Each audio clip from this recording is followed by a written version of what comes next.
Bore da, chroeso I webinar Diweddariad y farchnad, moch a dofednod. Welcome to the Pig and Poultry Market Update webinar.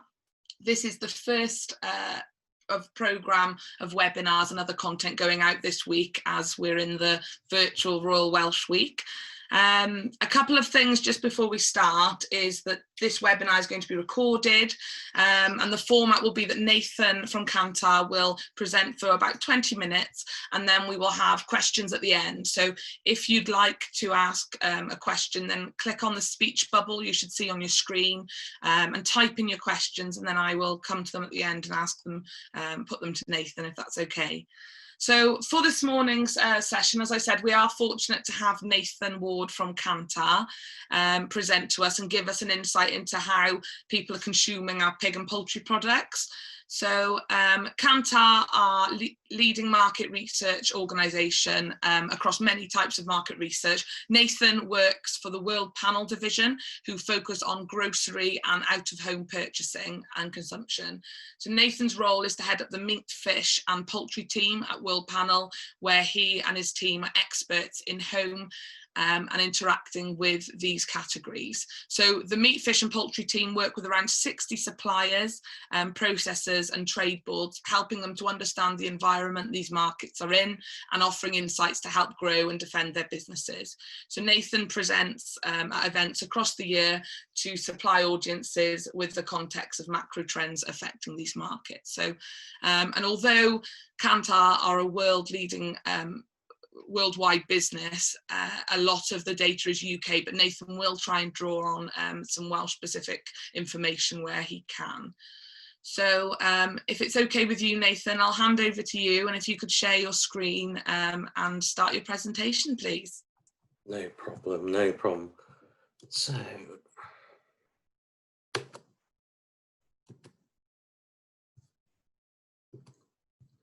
morning everyone. Am I off mute? Yes, I am. Excellent. Hope everybody is well and ready for this. It's a new strange world presenting via my PC, and everybody gets to see my room, and the fact that I have to have my curtains closed or else you can't see me, which is very bizarre to start off with. As Kath has said in their intro, what I'm going to be talking about are the trends affecting the pig and poultry markets in the UK. Now, as you might expect, I'm probably going to be focusing on one thing more than others. We've been a bit disrupted in recent times, so excellent. So everything's a little bit different for all of us. So I'm presenting via a web link rather than in a room with everyone. And we've had what we've termed 16 weeks of disruption, which has been very good in some ways and very bad in others. So if you're a grocery business, it's been quite good for you. If you're anyone else, it's been quite terrible for you. So what we've seen is a lot more money spent as out of home slacks off effectively because you can't do it, and things come in the home. So grocery has grown in the last 16 weeks, 18% on what we saw last year, which is £6.2 billion. And what we've seen is month after month after month, massive months of sales in the grocery market. So we've termed it into 4 periods. So March, when people were preparing for lockdown, a lot of uncertainty, a lot of panic buying and things going on there. And within a month, we actually had the grocery market increase by almost a quarter, adding £2.1 billion, which was huge. We then went into lockdown, and there was a period of adjustment. People couldn't shop or weren't shopping. We still saw almost £1 billion added on last year, and 9% growth. And then on from that period, we've seen pretty much 19, 20% growth every period compared to the period last year, which is a huge amount of growth when we put it into the context of the market. We've never seen this before, and as I'll show in a minute, in the meat, fish and poultry market, we've actually seen growth beyond what we usually see at Christmas, which is head and shoulders above every other month of the year. What the flip side of that is, though, is that there's a huge imbalance within the market that we've seen be quite balanced in the past. So whilst food and drink has seen a huge spike, the out-of-home side of things has dropped away massively. And when we look at the food and drink spending, excluding alcohol on both of those, what we see is that there is still a deficit out there in terms of the revenue side of things. In terms of volume, it's actually slightly less bad, but we don't have a similar volume measure for the two areas. So what we're seeing is there's about £200 million down on pre-crisis levels, but that's still less than we expected given the almost complete shutdown of out of home. And takeaways did quite a good job at taking up some of the volume within there. What we've seen though is people shopping very differently. So this chart is just looking on weekly data over time and just seeing how people spend per trip, so how much your basket cost and how many trips you are making over that period of time. And we went from an average of about 6 trips a week down to an average of about 4.5 trips a week. And our trip spend pretty much added about 75% to it. So we were buying more stuff, we were doing it less often, but as soon as the government changes its policy, what we did start to see was a real change in how people shopped again. So we saw a slight return to frequency as the lockdown slackened, and then trip spend dropped again, particularly after the kids went back to school. So as schools reopened and school dinners started to become bigger, people started eating less at lunch, and we saw things slowly move back to normality. And I say slowly because it's nothing near that yet. What we have seen is what we term as footfall, so the amount of trips people are making. So over the first 12 weeks of lockdown, compared to the usual time periods that we would see, we saw 20% fewer trips, but at the same time, we were seeing people buy 40% more in their basket. So people were having more occasions in home, as I'll talk about in a minute, particularly driven by the fact no one is having working lunches to the same extent, and people are having more breakfast and different sorts of breakfasts, which is helping drive the size of baskets. What we've seen in the last week or two that we have the data on is that there is a slight change. The baskets are getting slightly smaller, and there are this decline in trips is slackening slightly, but it's a really gradual change. And what we've seen are lots of structural changes in how people are shopping, which we don't think will go back to normal very quickly at all. When we have a look at it across the country and across the life stages that we see, we've actually seen a fairly similar growth across the country, but Wales and London stand out as the two fastest growing areas in terms of grocery spend. The South is not far behind, the Midlands not far behind. We've seen the East, North and Scotland not growing quite as fast within there. The real growth areas, though, have come from people with either middle families, so children over 5, and then older families with children over 10. The other area that's seen really strong growth is what we term older dependents, which is more people in the household, and that's from people with children at university, that kind of age, where they're not living in their own house and they are classed as part of that household. Now, what we've seen is a lot of those people come home and living back with their parents, and we've seen a significant uplift within purchasing of those households and the consumption. What we're doing though is we're eating differently as well. And this is pretty much across the board in the country. There's no real differences on this. We're seeing that we're having slightly fewer food and drink occasions, but those we're having are different and bigger within there. So eating in home has grown by 1/3. Carrying out of home is still happening, but it's down almost 80%, and eating out is down almost 80%. There's still some of that going on, but with lockdown, a lot of that pretty much vanished within there. What we have seen though is certain areas of our day parts growing. So in-home lunches are up 90%. So we've seen a real growth in people cooking at lunch and making bigger lunches. As I can testify, we've seen a lot more snacking in the home, and that's been a big thing. I've noticed that I eat a lot more snacks, particularly because they're all available and things. But the other big growth, which is slightly masked because it was always there, is a growth in breakfast. So it's grown at 7%, but what we have seen is a fundamentally different type of breakfast within there. And as you might expect, more time you have at home, the more likely you are to have a cooked breakfast. And that's done really well for some of the markets. That the pig market works quite strongly within. So what are we doing? So within the first month of lockdown, the big thing we saw was bigger meal occasions. So people eating together more and having different meals within there. We saw a return to family favourites. We saw big batch cooking come in.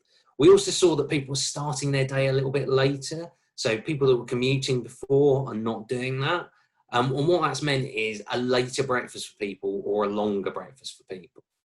What we also saw was families always scratch cook quite a lot, so make big meals from scratch. But what we saw is non-families scratch cooking a lot more, so trying recipes, trying new things, and doing different cooking behaviours. The other thing we saw was that people indulge more. So we saw a real rise in baking, particularly. Desserts came through with the meals, particularly evening meals. And we had a bit of a heat wave, so we saw barbecues as well. And barbecues were a real driver of growth, but smaller barbecues than perhaps we've seen in the past. The other area where we indulged was takeaways. So takeaways started slowly after lockdown. We saw a real explosion of them as people got more bored of lockdown and cooking for themselves. And we've seen this real growth in takeaways come through. The other thing we saw was that health dropped down our priority list. And bluntly, people were less worried about their health than they were worried about the coronavirus whole pandemic and fears of everything around that. So people were indulging more. They were eating more treats. They're eating more snacks. Confectionery sees a massive uplift over this period in time as people are going, do you know what? A little bit of chocolate's going to harm me less than going out for a walk. So did this continue into the next month of lockdown? Well, a lot of it did, but some of it changed. So eating together more continued. The later start to the day meant a later breakfast and more cooked breakfast. Those things hold true throughout lockdown. What we did see had changed was that families had picked up scratch cooking again. And so the growth of scratch cooking in families was much stronger. We also saw the indulgence and treating slowed down. I think from personal experience, you can only have so many banana loaves before it starts driving you mad. And health came back onto consumers' radar. I think after a month of almost dropping some of the healthy habits, people started to think a little bit more about doing that. At the same time, the easing of the lockdown, the easing of fears allowed people to go out more, and people started thinking about buying more fresh as well. And fresh saw a little bit of a bounce back over this period in time. So how did it affect shopping? I think it came down to a fairly simple choice. Did you want to go out in a mask, or did you want to do it online from your house? And people started to choose the latter quite heavily. What we saw was pre-lockdown, an average shopper was visiting three stores, 3 different places each week. That dropped in the 12 weeks afterwards, on average in a week, to 2.6. What we did see was that people were dropping some of the big stores they were doing and trying to get online shops, but online was really hard to get. But where we did see another uplift was through the convenience channel, as people were popping out to a local store, which is less likely to have a big queue, smaller things within there, but actually you can get the basics and hopefully get by.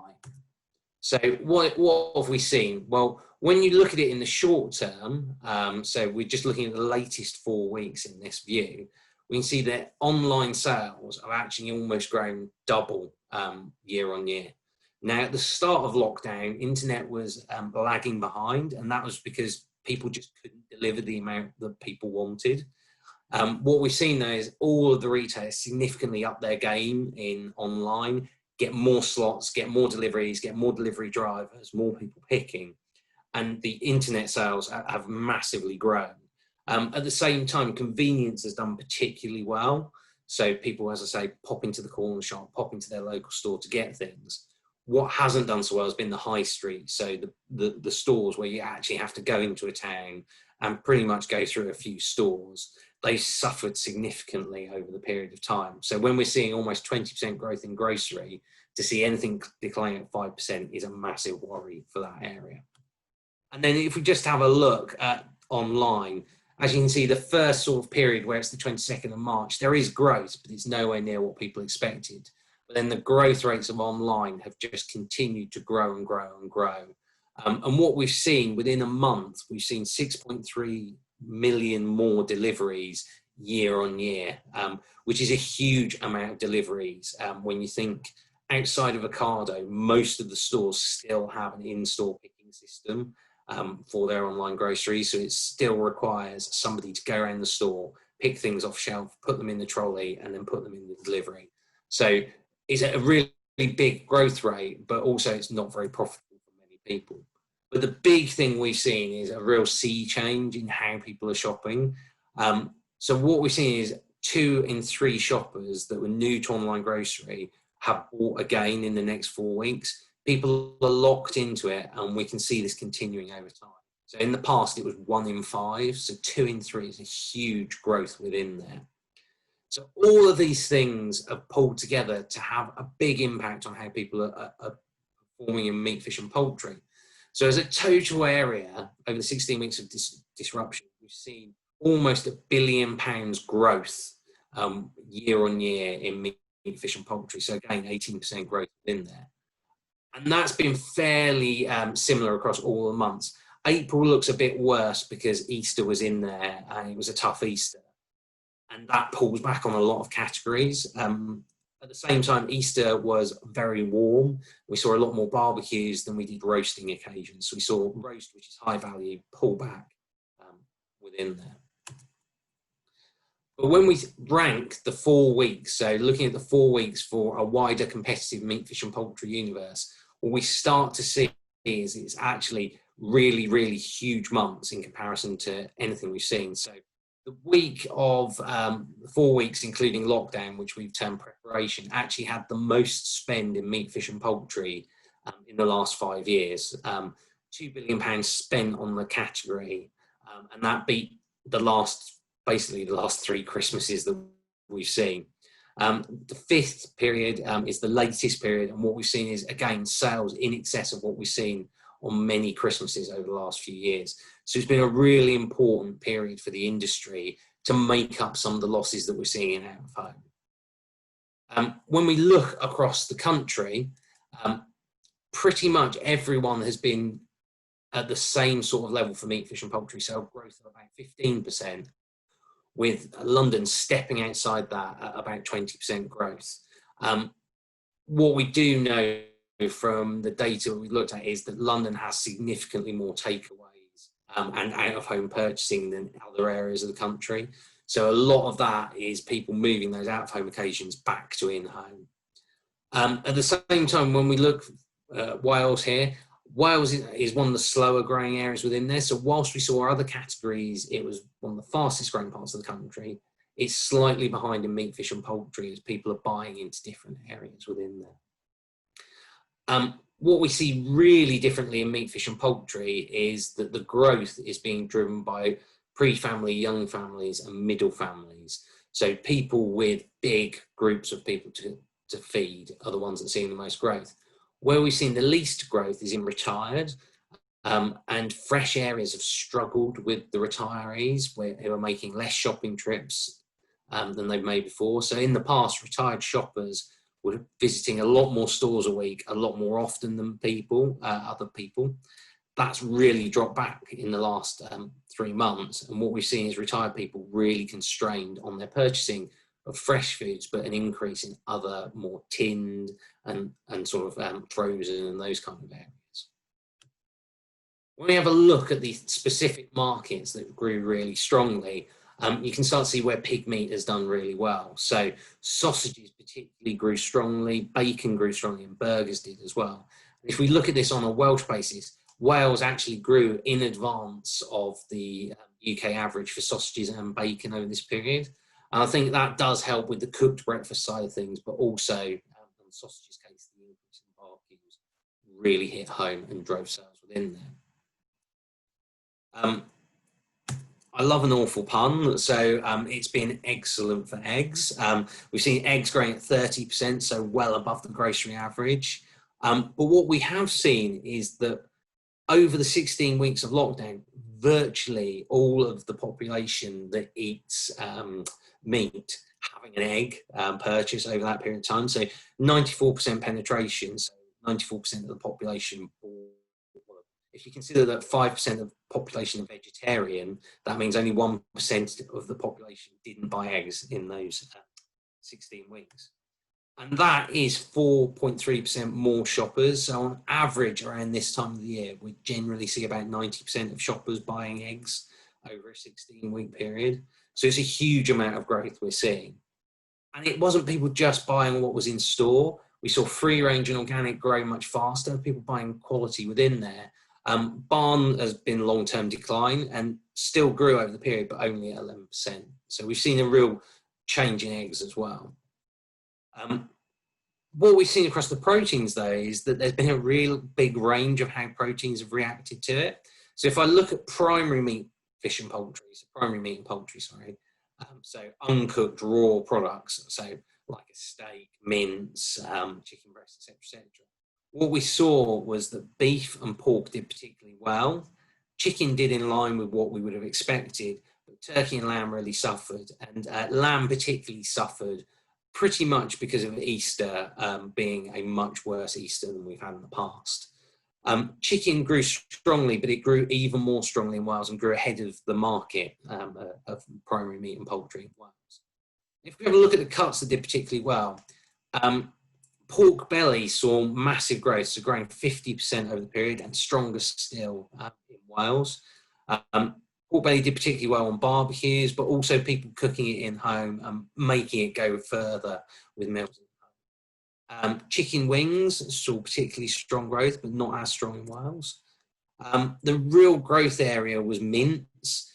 This is pork mince, but beef mince grew really strongly as well. We saw those really driven by people either looking for big meals that they could make as a batch, so things like bolognese, cottage pies, lasagna, all of those kind of dishes really saw strong growth over the period. And it helped that pork as well, being a cheaper option within there, allowed people to make their money go further. The other strong growth we've seen was chicken breasts. So chicken breasts was the fastest growing sub-market before lockdown, growing at about 7% year on year. That's accelerated over lockdown and even faster within Wales. So chicken breast continues to grow. We're seeing almost a quarter more sales than we saw this period last year. And where we buy our meat has changed as well, but meat has a very different relationship than the rest of grocery. So convenience stores generally have a smaller range of meat, fish and poultry, a smaller range of pre-prepared foods. And because of that, convenience has really grown in line with the supermarkets. It's grown a bit faster, but it doesn't really have the range to sustain people in there. But what we have seen is online grow massively. And online's traditionally been an area where fresh products, particularly meat, fish and poultry, where people like to see the products, feel them, touch them, put them in their basket. It's done particularly well, and it looks as if there's an undercurrent of growing trust within there as well. So people are continuing to buy within meat, fish and poultry online. And when they're buying online, what they're buying tends to be the bigger, heavier things. So whole birds, whole fish have a really strong index. So 8 times what you would expect online versus in store. When you have a look at the roasting joints, you see the same thing within there, but also steaks doing particularly well. And we've seen a lot of growth within the market for steaks, but steaks has had an issue where it is very, very reliant on out of home. So overall, we know that steaks have seen a terrible time at a total, almost farm door level, but at a sales level in grocery, they're doing fine, but out of home is doing terribly. So what can we expect in the short term? We expect some things to stay the same, some things to be different. But what we do know is we're going to be going into a period of recession, which generally drives more cautious spending. What we've seen in the past is that people have traded down in meat, fish and poultry. They've looked at cheaper cuts, they looked at cheaper proteins, but they've also looked at investing in cheaper private label. But what we do see in the short term and over time is people going to spend more time at home. So the economic disruption is going to keep the out-of-home market depressed a little bit. So people are going to go back, but it's not going to be as strong as it was a few years ago. And it probably won't be as strong as it was in the last recession, where massive discounts pulled people into out-of-home areas within there. So what we've pulled together are 5 things that we think everyone needs to be considering and thinking about over the next few years. So it sounds a bit depressing, I'll be honest, but we think with the current conditions out there, there will be an inflated demand for take-home food and drinks. So there is a positive within there. And we know that poultry and pig products can do really well within there. So chicken tends to win at meals. We've seen for the last 5 years the volume of chicken over the level of red meats. But what we do see in a recession is a return to old favourites, a return to batch cooking. So we do have things within there that we expect to do well. I think sausages and bacon, the growth in the short term is going to be strong. That'll drop back, but actually using them within meals, people will take those habits on more. What we're predicting is that online is going to be here to stay, and people are going to keep within there. So once you start having to pay a bit more, there's more delivery slots, some people will drop out of the market, but we do think a lot of people have been converted to the e-commerce world, and there will be a return within there. We know that the fresh markets have always found it challenging online.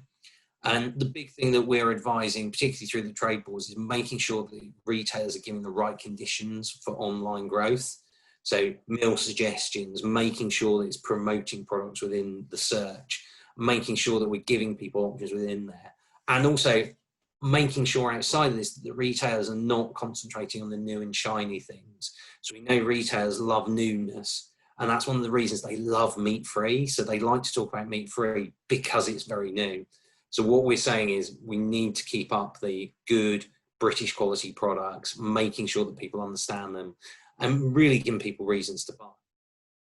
The third thing that we know tends to happen in a recession is an escalation in what people term value, not just price, but also promotional activity. And this is where we see there's a real strain for the category. So we know that any focus on value or promotions really drives down margins, and we know the margins are tight as it is.